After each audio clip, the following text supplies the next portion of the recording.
Assalamu alaikum to you all. Now we will understand the beta oxidation of saturated fatty acid in detail. If you did not watch previous video, which is lecture number 1 of beta oxidation, so click the I button top of the screen for proper understanding and continue this lecture number 2 after it. So previous lecture में हमने beta oxidation of fatty acid में fatty acid की activation पढ़ी थी and उसकी transportation पड़ी थी into the mitochondrial matrix. So mitochondrial matrix is a site wear beta oxidation of saturated fatty acid proceed. यानी बीटा ऑक्सीडेशन कहाँ पर प्रोसीड होती है, कहाँ पर होती है? इनर माइटोकॉन्ड्रियल मैट्रिक्स के अंदर होती है. ठीक है ना? So let's get started now. Beta oxidation of saturated fatty acid में long chain of fatty acid convert होती है, ब्रोक डाउन होती है कम्प्लीटली इनटू एसिटाइल को ए में. एसिटाइल को ए 2 कार्बन कंटेनिंग मॉलिक्यूल है. अब बीटा ऑक्सीडेशन के फर्स्ट स्टेप में long chain of free fatty acid की एक्टिवेशन होती है, जिसकी बदौलत ये फ्री फैटी एसिड अपनी एक्टिव फॉर्म में कन्वर्ट होता है इन the presence of enzyme acyl को ए सिंथेटेस एंड मैग्नीशियम आयन. अब होता क्या है, ये free fatty acid coenzyme A के साथ रिएक्ट करके असाइल को ए में कन्वर्ट होता है, जो कि फ्री फैटी एसिड की एक्टिव फॉर्म कहलाती है.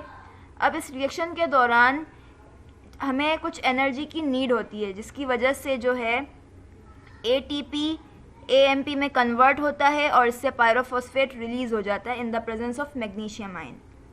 अब ये असाइल को ए जो कि एक्टिव फॉर्म है फैटी एसिड की, वो कार्निटीन ट्रांसपोर्टर की मदद से इनर माइटोकॉन्ड्रियल मेम्ब्रेन को क्रॉस करके माइटोकॉन्ड्रियल मैट्रिक्स में दाखिल हो जाती है, जो कि बीटा ऑक्सीडेशन की मेन साइट है, जहाँ पर एक्चुअल मीनिंग में यानी सही मायनों में बीटा ऑक्सीडेशन प्रोसीड होती है.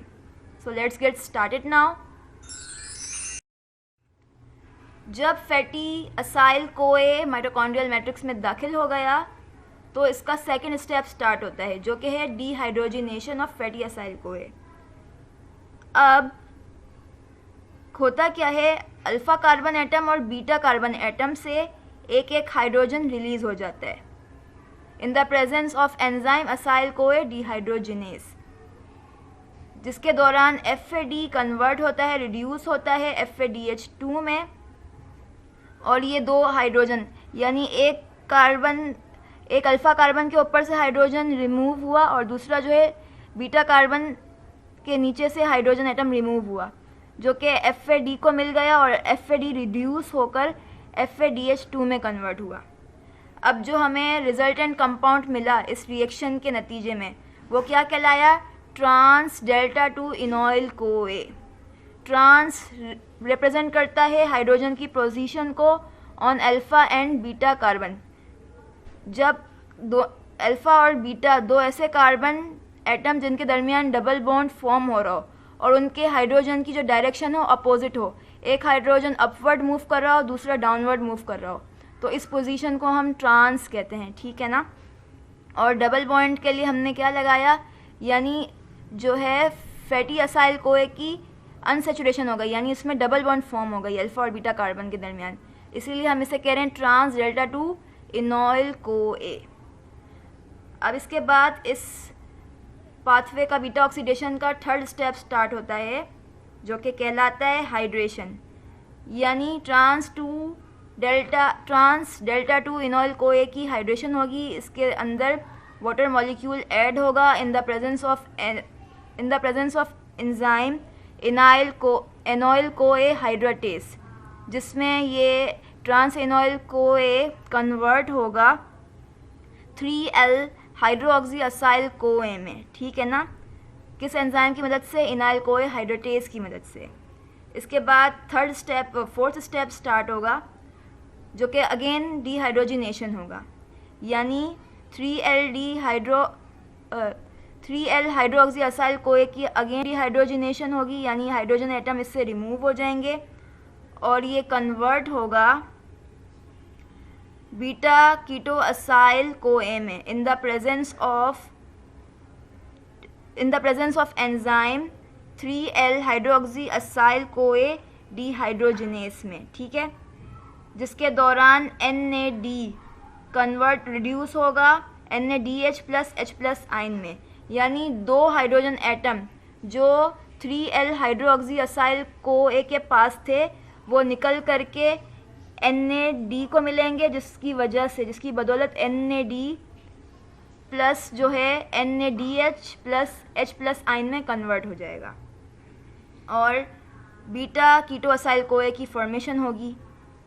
अब again beta keto acyl CoA convert होगा, यानी बीटा कीटो असाइल कोए की ऑक्सीडेशन होगी in the presence of enzyme और by the help of enzyme beta keto thiolase, जिसमें अगेन जो है beta keto acyl CoA react करेगा कोएंजाइम ए से और ये कन्वर्ट हो जाएगा, यानी बीटा कीटो असाइल से दो कार्बन एटम रिलीज होके कन्वर्ट हो जाएंगे एसिटाइल कोए में, ठीक है ना। और रिमेनिंग जो है लॉन्ग चेन फैटी एसिड बाकी रहेगी। सपोज दैट अगर ये जो है फैटी एसिड कंपोज्ड है 16 कार्बन एटम पर, यानी ये पामिटिक एसिड है, बिकॉज पामिटिक एसिड और पामिटाइल कोए कंसिस्ट ऑफ 16 कार्बन एटम, यानी इसके पास 16 कार्बन होते हैं। तो 16 कार्बन एटम में से हमने दो रिमूव कर दिए, यानी एसिटाइल कोए की फॉर्म में जो है लॉन्ग चेन फैटी एसिड से सेपरेट हो गए, अलहदा हो गए, क्लीव हो गए। तो रिमेनिंग इसके पास कितने बचे? 14 कार्बन एटम बचे। तो ये तो बीटा ऑक्सीडेशन की एक साइकिल कंप्लीट हो गई। अभी बीटा ऑक्सीडेशन कंप्लीट नहीं हुई है, ये तो एक साइकिल कंप्लीट हुई है, जो कि कितनी टाइम रिपीट होगी? 7 टाइम रिपीट होगी from step number 2 to step number 4, ठीक है ना, जब तक कि पूरी long chain of fatty acid टूट करके एसिटाइल कोए में कन्वर्ट ना हो जाए। अब हम इसे इस एग्जाम्पल से देखते हैं। देखें, ये पामिटाइल कोए का स्ट्रक्चर है, ठीक है ना, इसमें टोटल 16 कार्बन है। जब एक बार ये साइकिल प्रोड्यूस हुई, जो हमने अभी पिछली स्लाइड पर देखी, तो हमें इसमें से दो कार्बन एटम रिलीज हो गए, एसिटाइल कोए में कन्वर्ट हो गए। अब इसी तरह जब ये सेकेंड टाइम चलेगी तो हमें दूसरा एसिटाइल कोए का मॉलिक्यूल मिलेगा, थर्ड टाइम चलेगी तो तीसरा एसिटाइल कोए का मॉलिक्यूल चलेगा। इस तरह 4th, 5 एंड 6 में हमें 6 एसिटाइल कोए के मॉलिक्यूल मिल जाएंगे रिस्पेक्टिवली। लेकिन अब जब हमारे पास रिमेनिंग जो long chain of fatty acid है उसके पास बचे ही 4 कार्बन, और ये जो है साइकिल बीटा ऑक्सीडेशन की स्टेप नंबर 2 से डिहाइड्रोजिनेशन से ऑक्सीडेशन तक, स्टेप नंबर 4 तक अगेन जब रिपीट होगी, तो फिर ये जो है हमें रिजल्टेंटली हमें अल्टीमेटली क्या मिलेगा? आफ्टर द साइकिल नंबर 7 के बाद हमें एसिटाइल कोए के 2 मॉलिक्यूल्स मिल जाएंगे। ये देखें, इस रिएक्शन समझें। फॉर एग्जांपल, ये 7 टाइम जब ये साइकिल रन कर रही है, हमारे पास बीटा असाइल कोए आया जो कि 4 कार्बन एटम पर मुश्तमिल है। अब जब इसकी हमने क्लीवेज करवाई, ब्रेकडाउन करवाई in the presence of beta ketothiolase by reacting coenzyme A, तो हमें एंड प्रोडक्ट क्या मिला? बीटा ऑक्सीडेशन से 2 एसिटाइल कोए के मॉलिक्यूल्स मिले। अब यहाँ पर फाइनलाइज हो गई हमारी बीटा ऑक्सीडेशन, कंप्लीट हो गई सिंगल फैटी एसिड की, जो कि क्या था? पामिटिक एसिड था। इसी तरह तमाम फैटी, चाहे वो 18 हो, लेकिन उसमें जो है टाइमिंग साइकिल की चेंज हो जाएगी। फॉर एग्जांपल, अगर 18 कंपाउंड फैटी एसिड होता तो अब साइकिल 7 की जगह कितनी टाइम रन करती? उसमें 8 टाइम रन करती, ठीक है ना। Now I teach you how to find the energetics of palmitic acid, because ये मोस्ट प्रोबेबली एग्जामिनेशन में पूछी जाती है। इसकी एनर्जेटिक्स निकालने से पहले you have to remember that जब FAD का सिंगल मॉलिक्यूल रिड्यूस होगा तो ये 2 नंबर्स ऑफ ATP जनरेट करेगा, जबकि single molecule of NAD reduce होगा तो ये 3 मॉलिक्यूल्स ऑफ ATPs को जनरेट करेगा, ठीक है।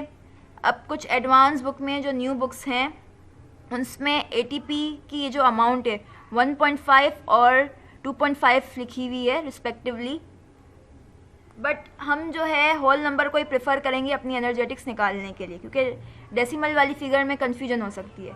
लेकिन हाँ, अगर आप एडवांस लेवल के MBBS के और डी फार्मेसी के स्टूडेंट हैं तो आप इस एनर्जेटिक्स में जहाँ जहाँ 2 ATP एंड 3 ATP पुट किया गया है तो आप उनकी जगह जो है अमाउंट में 1.5 और 2.5 डेसिमल वाली फिगर को ही प्रेफर करेंगे। अदरवाइज़ ADS के स्टूडेंट और BSc के जो स्टूडेंट या BS के स्टूडेंट है वो होल नंबर ही लेंगे, 2 ATP in case of FADH and 3 ATP in case of NAD। अच्छा, आप समझ लेते हैं मैंने ये एनर्जेटिक्स कैसे फाइंड आउट की।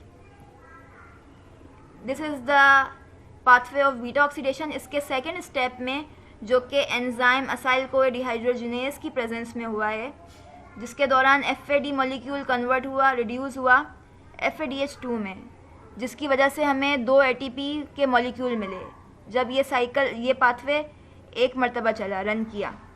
अगर यही पाथवे जो है पामिटिक एसिड की केस में 7 टाइम रन करेगा, इसका मतलब है 7 FAD के मॉलिक्यूल रिड्यूस होंगे, तो तब हमें कितनी एनर्जी मिलेगी।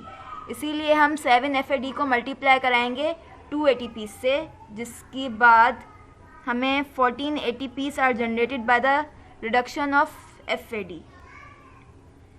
अब फोर्थ स्टेप में आ जाएं, जहाँ पे जो है NAD रिड्यूस हो रहा है इन the presence of enzyme 3L hydroxy acyl कोए डिहाइड्रोजिनेज की मौजूदगी में, जिससे हमें 3 ATPs मिल रहे हैं जब ये single cycle first time run कर रही है। अगर यही साइकिल जो है 7 टाइम रन करेगी, चलेगी, तो हमें कितने जो है ATPs के मॉलिक्यूल मिलेंगे।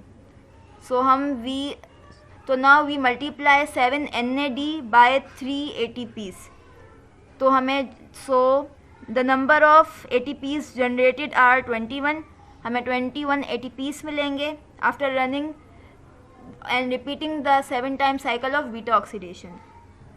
अब इस कंप्लीट बीटा ऑक्सीडेशन से जो हमें 8 मॉलिक्यूल्स मिल रहे हैं, 8 मॉलिक्यूल मिल रहे हैं एसिटाइल कोए के, वो फर्दर किस में ऑक्सीडाइज होंगे, TCA साइकिल में जाएंगे, जिसे हम सिट्रिक एसिड साइकिल भी कहते हैं। अब सिट्रिक एसिड साइकिल जब एक बार कंप्लीट होती है तो हमें 12 ATPs मिलते हैं, ठीक है ना। तो जब ये 8 मॉलिक्यूल एसिटाइल कोए के जाएंगे सिट्रिक एसिड साइकिल में, तो हमें कितनी जो है एनर्जी मिलेगी ATPs की बदौलत। तो हम 8 को मल्टीप्लाई कराते हैं 12 ATPs से, जिसके बाद जो है हमें 96 नंबर्स ऑफ ATP मिलेंगे after the complete utilisation of fatty acid and acetyl CoA. अब इन तमाम ATPs का हम सम ले लेंगे, जो कि 131 ATP बनेगा। बट ये अभी भी नेट फिगर नहीं है, क्योंकि जब हम फैटी एसिड की एक्टिवेशन करवा रहे थे तो वहाँ पर हमें एनर्जी की नीड थी, जिसकी वजह से एक ATP मॉलिक्यूल कन्वर्ट हुआ था AMP में और 2 पायरोफॉस्फेट रिलीज़ हो गए थे। तो हम 131 को माइनस करवाएंगे 2 से, जिसके बाद हमारी जो है नेट यील्ड ऑफ ATP आ जाएगी यहाँ पे, जो कि है 129 ATP। So I hope now you will completely understand the concept of this video. Till then, Allah Hafiz for the incoming videos.